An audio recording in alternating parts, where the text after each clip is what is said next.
அனைவருக்கும் வணக்கம். அட்டாங்க யோகத்தின்படி நாம் உண்மையாலுமே ஆரோக்கியத்தை பெற முடியுமா? எளிமையான வழியில் ஆரோக்கியத்தை பெறுவது எப்படி? அது பரிணாமத்தின் உச்சகட்டம். ஆக நம்பிக்கை அடிப்படையில் செய்வது என்பது வேறு. இப்போ சித்தர்கள் வாழ்ந்தார்கள், பட்டினத்தார் இருந்தார், இப்படியெல்லாம் சொல்லுகிறோம். அருணகிரினார் இருந்தார், அப்படியெல்லாம் சொல்லுகிறோம். ஆனால் அதற்கெல்லாம் அறிவியல் எப்படி செய்வது? அவர்கள் ஆரோக்கியத்தை ஏதோ ஒரு வகையில் பெற்றுக்கொண்டார்கள். ஆனால் அது எப்படி செய்வது, அறிவியலில் எப்படி செய்வது என்பதுதான் நாங்கள் பிரச்சனை. அறிவியல், நாம் இன்றைக்கு நம்ம அறிவியல் புற உலகத்தில் இருக்கிறோம்.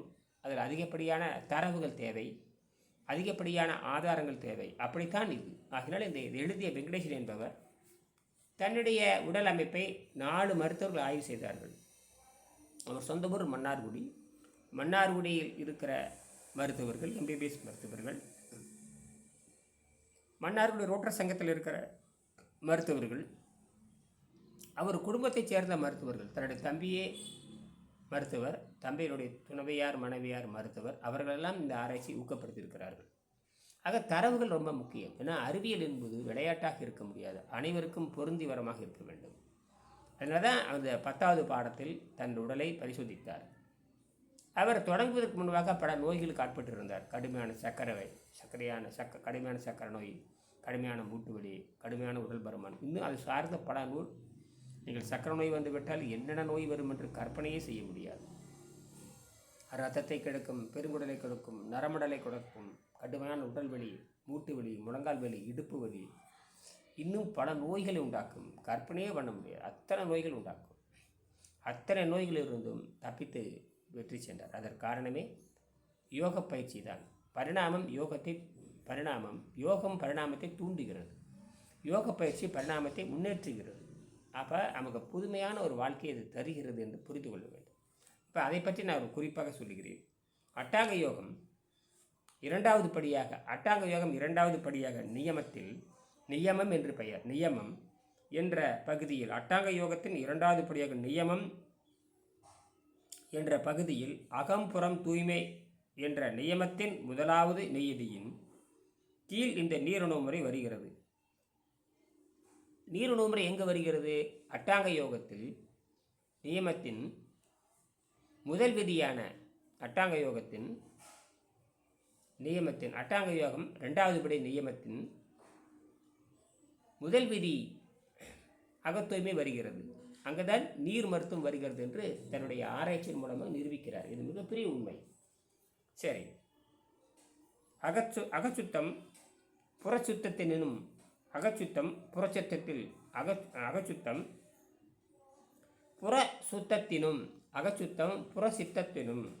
புறசுத்தத்தினும் அதிக முக்கியத்துவம் வாய்ந்தது என்பதில் யாருக்கும் சந்தேகம் இருக்க முடியாது. யோகம் இயற்கையான பரிணாம முன்னேற்றத்தை வேகப்படுத்துகிறது.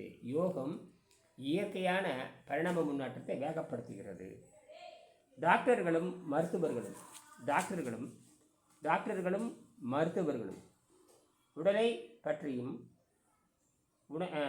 உணவை பற்றியும் கூறும் கருத்துகள் மனித உடலின் மிருக பிராயத்திற்கு உண்மையாகவும், இயற்கையான யோக பயிற்சினால் முன்னேறி மாறிவிடும் உடல் சாதாரண உணவை ஒரு போதைப்பொருள் என்ற அளவில் ஒப்புக்கொண்டு தள்ள முயற்சிப்பதை நான் அனுபவத்தின் உணர்ந்திருக்கிறேன். இதை பலமுறை செய்து பார்த்துதான் மேற்படி வரிகளை எழுதியுள்ளேன். அப்படிப்பட்ட உடல் பகுத்தறிவும் தாண்டி இயலாத அறிவுடன் அண்டை வெளியுடன் தொடர்பு கொள்ளும் தன்மை ஒரு நடமாடும் செடியைப் போல மாறி தன் உடலுக்கு வேண்டிய தேவைகளை தானே தயாரித்து கொள்ளும் ஒரு காஸ்மிக் என்ஜின் அண்டவெளியோடு இன்டர்நெட் போன்ற அமைப்புடன் செயல்பட வல்லது. ஒரு கம்ப்யூட்டர் போன்று மாறிவிடுகிறது. இதுவே பரிணாம சித்தாந்தத்தின் 7வது நிலை. நாம் 800 கோடி மக்களும் அடைய வேண்டிய கல்வி. இந்த உண்மையை உலகில் தற்போது உலகின் தற்போதைய எல்லா பிரச்சனைகளையும் தீர்க்கும் அறிவாகும். உலகம், இந்த பிரபஞ்சம் அழிவுக்கு உட்பட்டவைதான். ஆனால் மனிதன் அழிய பிறந்தவன் அல்ல. இதற்கு காரணம் அவனிடம் அறிவு என்று விதை இருக்கிறது. இதைத்தான் நாம் எப்படி செய்வது? உணவு பழக்கத்தை எப்படி மெல்ல மெல்ல விடுவது? காலை எழுந்தவுடன் நாம் சைவ உணவு பழக்கத்தை பின்பற்ற வேண்டும். காலை எழுந்து தூய தண்ணீர் சைவம்தான். தூய தண்ணீரை மருந்து மாதிரி அருந்தி வர வேண்டும். அதை ஒரு 10 மணி வரைக்கும் மருந்து மாதிரி சிறிதளவு அவ்வப்பொழுது அரை மணி நேரத்துக்கு ஒரு முறை, 1 மணி நேரத்துக்கு ஒரு முறை, ஒரு 100 ml நாம் பார்த்து கொள்ள வேண்டும். அவ்வளோதான் தண்ணீர். ஒரு 11 மணி அளவில் உங்கள் சைவ உணவை நீங்கள் பின்பற்றலாம். பிறகு அப்படியே தொடர வேண்டும். நீரை மருந்தாக அருந்தி மாலை ஒரு வேளை, விரைவில் மாலை ஒரு வேளைக்கு வந்துவிட வேண்டும். நீங்கள் சௌகரியம் போல உங்கள் உணவு பழக்கத்தை, சைவ பழக்கத்தை நீட்டிக்கொள்ளலாம். முடிந்த அளவு மாலை ஒரு வேளை மட்டும் நன்கு வேக வைத்த முட்டைக்கோஸ், நன்கு வேக வைத்த மாங்காய், இந்த மாதிரி தூய்மையான மருந்தடிக்காத, பூச்சி மருந்தடிக்காத காய்கறிகளை நன்கு வேக வைத்து துடைக்கு ஒரு சப்பாத்தி வைத்து நீங்கள் சுத்தப்படுத்தி கொண்டே வரலாம். இப்படி தொடுகின்ற பொழுது உங்கள் உடல் கெட்டுப்போன அதிகப்படியான நீர் கரைய ஆரம்பிக்கும், சதை குறைய ஆரம்பிக்கும். கெட்டுப்போன, அழுகிப்போன, தேவையற்ற தேவையற்ற நீர் கரைந்து சில மாதங்களில் தூய்மையான உடலை பெற்றுவிடும். அப்பொழுது முழுமையான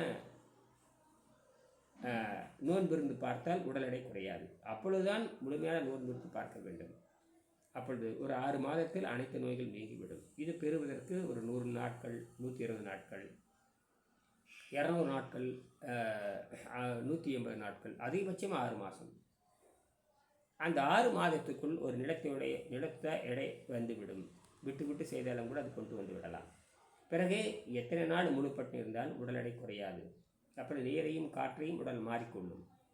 காற்றில் இருக்கிற நைட்ரஜன், கண்ணுக்கு தெரியாத அந்த நைட்ரஜன் கண்ணுக்கு தெரியாத புரோட்டீனாக மாறிவிடும். கண்ணுக்கு தெரியாத ஆக்சிஜன் கண்ணுக்கு தெரியாத ஆற்றலாக மாறிவிடும். கண்ணுக்கு தெரியாத ஆர்கான் என்ற வாயு நமக்கு ஒரு ஆற்றலாக மாறிவிடுகிறது. கண்ணுக்கு தெரியாத கார்பன் என்கிற துகள் உடம்பு ஆற்றலாக மாறிவிடுகிறது. இதெல்லாம் சேர்த்துதான் 4 வகை தனிமங்கள் சேர்த்துதான் காற்று. இன்னும் எத்தனையோ துகள்கள் உள்ளே இருக்கின்றன, அதெல்லாம் நமக்கு தெரியாது. ஆகினால் இந்த நோயற்ற வாழ்வுக்கு எளிமையான வழி இதுதான். செய்து பாருங்கள். இந்த புத்தகத்தை வாங்கி படிங்க. இதுக்கு நன்கொடை இருக்கிறது. பொது வழியில் இந்த புத்தகம் கிடைக்கிறது. வாங்கி படிங்க. ஃப்ரீ ரேடிக்கலிருந்து தப்பிச்சு போங்க.